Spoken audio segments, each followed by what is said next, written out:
This is Hoot, Chapter 20. A smaller limousine delivered the Coconut Cove mayor, Councilman Bruce Grandy, and the Chamber of Commerce president to the construction site. A satellite truck from a Naples television station came next, followed by a newspaper photographer. City workers tied red, white, and blue streamers to the fence and hung a hand-lettered banner that said, "Welcome, Mother Paula." At 10 minutes to noon, Roy and Beatrice arrived. This time, she rode the handlebars and he pedaled, the camera stowed safely in the backpack. They were startled to see that they weren't the only ones to show up. The freckle-faced boy, the red-haired girl, and at least half of Mr. Ryan's history class were already there, along with a bunch of parents.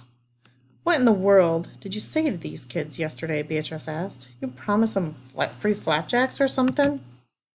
"I just talked about the owls, that's all," Roy said.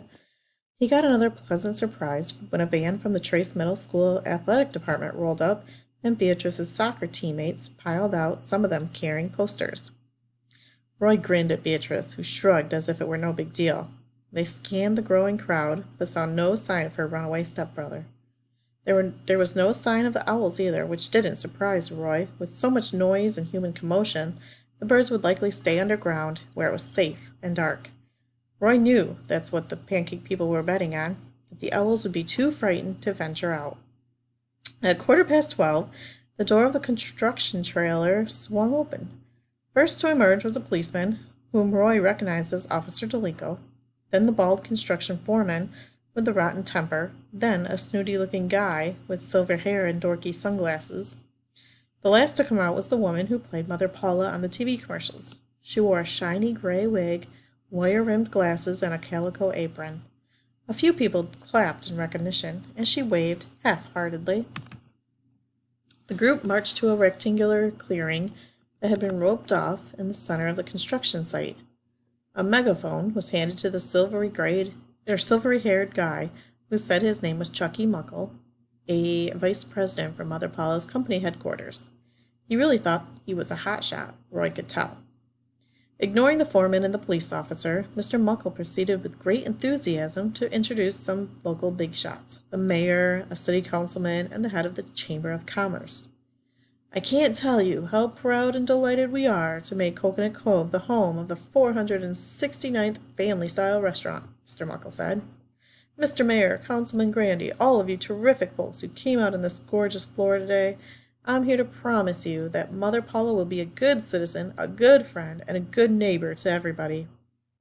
"Unless you're an owl," Roy said. Mr. Muckle didn't hear it. Saluting the gathering of students, he said, "I am truly excited to see so many of our fine young people here today. This is a historic moment for your town, our town, I should say, and we're happy you can take a short break from your classes and celebrate with us." He paused and manufactured a chuckle. "Anyway, I expect we'll be seeing most of you again once the restaurant opens and Mother Paula's busy in the kitchen. Hey, everybody, who likes licorice oatmeal pancakes?" It was an awkward moment. Only the mayor and the councilman Grandy raised their hands. The girls' soccer players held their homemade signs with blank side facing out as they awaited directions from Beatrice. Mr. Muckle snickered nervously. "Mother Paula, dearest, I think it's time. Shall we do the deed?" They all posed, side by side, the company VP, the mayor, Mother Paula, Councilman Grandy, and the boss of the Chamber of Commerce, for the television crew and the news photographer.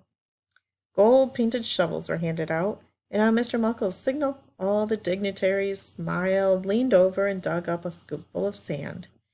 On cue, a smattering of city employees in the crowd cheered and applauded. It was the most bogus thing Roy had ever seen. He couldn't believe anyone would put it on TV or in the newspaper. "These people," Beatrice said, "need a life." As soon as the photo pose ended, Mr. Muckle tossed down his gold shovel and snatched up the megaphone. "Before the bulldozers and backhoes get rolling," he said, "Mother Paula herself wants to say a few words." Mother Paula didn't look overjoyed to have the megaphone shoved in her hand. "You've got a real nice town," she said. "I'll see you next spring at the grand opening." "Oh, no, you won't." This time the words came out of Roy's mouth as a shout, and nobody was more stunned than he. A tremor rippled through the audience, and Beatrice edged closer, half expecting somebody to come after him. The actress playing Mother Paula seemed miffed, peering over her cheap wire-rimmed glasses into the crowd. "Now, who said that?" Roy found himself raising his right arm. "I did, Mother Paula," he called out. "If you hurt a single one of our owls, I'm not eating any more of your stupid pancakes." "What are you talking about? What owls?" Chuck Muckle lunged for the megaphone, but Mother Paula threw an elbow and caught him squarely in the gut. "Back off, Chucky Cheeseball," she huffed. "Go on, check it out for yourself," Roy said, gesturing around. "Wherever you see one of those holes, there's an owl down underneath. It's where they build their nests and lay their eggs. It's their home." Mr. Muckle's cheeks turned purple. The mayor looked lost. Councilman Grandy looked like he was about to faint, and the Chamber of Commerce guy looked like he'd swallowed a bar of soap. By now, the parents in the crowd were talking loudly and pointing at the den holes.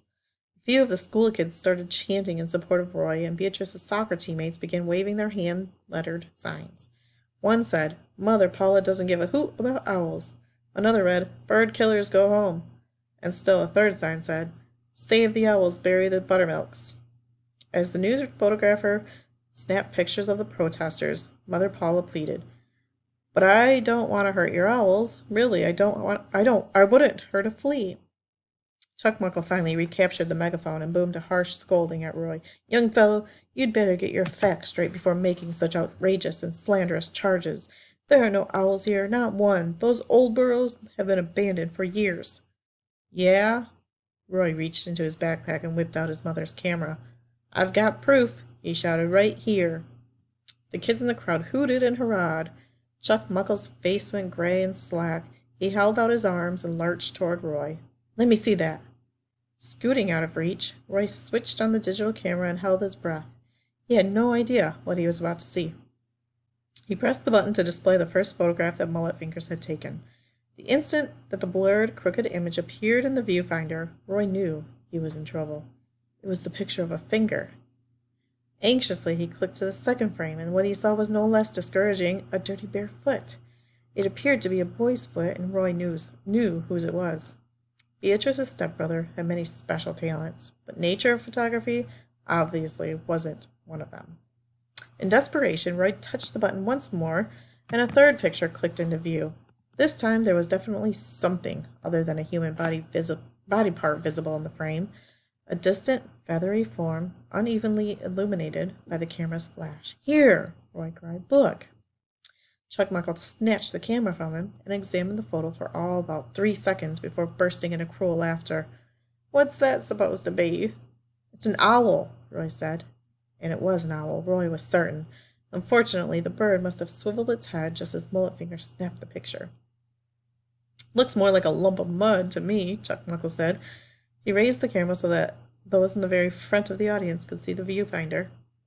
"Boy's got quite an imagination, doesn't he?" he added snidely. "That's an owl. Then I'm a bald eagle."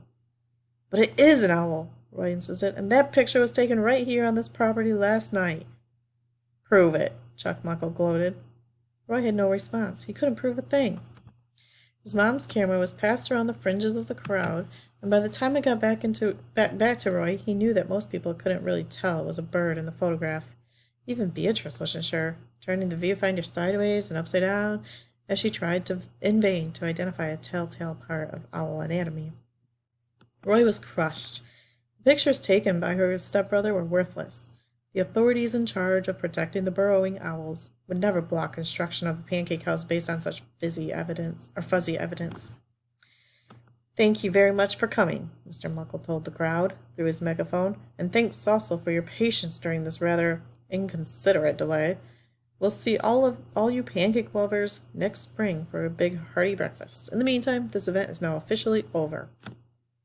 The kids from Trace Middle stirred restlessly and looked toward Beatrice and Roy, who no longer had much of a plan. Roy could feel his shoulders sagging in defeat, while Beatrice's face had become a mask of grim resignation. Then a young voice rose up. "Wait! It ain't over. Not by a mile it ain't." This time it wasn't Roy. "Uh-oh," said Beatrice, lifting her eyes. A girl in the rear of the crowd let out a shriek, and everybody wheeled at once to look. At first glance, the object on the ground could have been mistaken for a kickball, but it was actually a boy's head. His matted hair was blonde, his face was caramel brown, and his eyes were wide and unblinking. A kite string led from his pursed lips to the handle of a large tin bucket a few feet away. The big shots came hurrying out of the crowd, with Beatrice and Roy on their heels. They all stopped to gape at the head on the ground. "What now?" moaned the construction foreman. Chuck Muckle thundered. "Is this somebody's idea of a sick joke?" "Good heavens!" cried the mayor. "Is he dead?" The boy wasn't the least bit dead. He smiled up at his stepsister and winked slyly at Roy. Somehow he'd fit his entire skinny body down the opening of an owl burrow so that only his noggin stuck out. "Yo, Mother Paula," he said. The actress stepped forward, hesitantly. Her wig looked slightly crooked, and her makeup was beginning to melt in the humidity. "What is it?" she asked uneasily. "You bury those birds," Mulletfinger said. "You gotta bury me, too." "But no, I love birds, all birds." "Officer Delink, where are you?" Chuck Muckle motioned for the policeman to come forward. "Arrest this impertinent little creep right now." "For what?" "Trespassing, obviously." "But your company advertised this event is open to the public," Officer Delink pointed out. "If I arrest the boy, I'll have to arrest everybody else on the property, too." Roy watched as a vein in Mr. Muckle's neck swelled up and began to pulse like a garden hose. "I'll be speaking to Chief Deacon about you first thing tomorrow," Mr. Muckle hissed under his breath at the patrolman. "That gives you one whole night to work on your sorry excuse of a resume." Next, he turned his withering gaze upon the forlorn foreman. "Mr. Brannett, please approve this stringy weed." "Wouldn't try that," Beatrice's stepbrother warned through clenched jaws. "Really? And why not?" Chuck Muckle said. The boy smiled. "Roy, do me a favor, check out what's in the bucket." Roy was happy to oblige. "What do you see?" the boy asked. "Cottonmouth moccasins," Roy replied. "How many?" 9 or 10. "They look happy, Roy?" "Not really." "What do you think's going to happen if I tip that thing over?" With his tongue, Mulletfingers displayed the string that connected him to the bucket. "Somebody could get hurt pretty bad," Roy said, playing along. He had been mildly surprised, though relieved, to see that the reptiles in the bucket were made of rubber. Mr. Muckle stewed. "This is ridiculous. Brannett, do what I told you. Get that kid out of my sight." The foreman backed away. "Not me. I don't much care for snakes." "Really? Then you're fired." Once again, the vice president turned to confront Officer Delink. "Make yourself useful. Shoot the damn things." "No, sir. Not around all these people. Too dangerous." The policeman approached the boy and dropped to one knee. "How'd you get here?" he asked. "Hopped the fence last night, then I hid under the backhoe," the boy said. "You walked right past me about 5 times." "You're the one who painted my patrol car last week?" "No comment." "And ran away from the hospital?" "Double no comment," the boy said. "And hung your green shirt on my antenna?"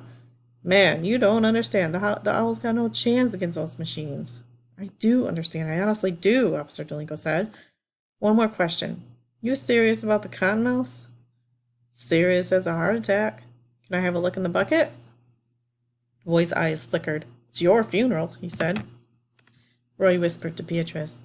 "We've got to do something quick. Those snakes aren't real." "Oh, great." As the policeman approached the tin bucket, Beatrice shouted, "Don't do it! You might get bit!" Officer Delink didn't flinch. He peeked over the rim for what seemed to Roy and Beatrice like an eternity. "Jig's up," Roy thought glumly. "No way he won't notice they're fake." Yet the patrolman didn't say a word as he backed away from the bucket. "Well," Mr. Muckle demanded, "what do we do?" "Kid's for real. If I were you, I'd negotiate," said Officer Delink. "Ha! I don't negotiate with juvenile delinquents." With a snarl, Chuck Muckle snatched the gold-painted shovel from Councilman Grandy's hands and charged toward the bucket.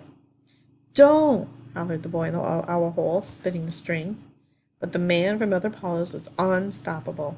With a wild swing of the shovel, he knocked over the bucket and commenced flailing and hacking at the snakes in a blind, slobbering fury. He didn't stop until they were in pieces.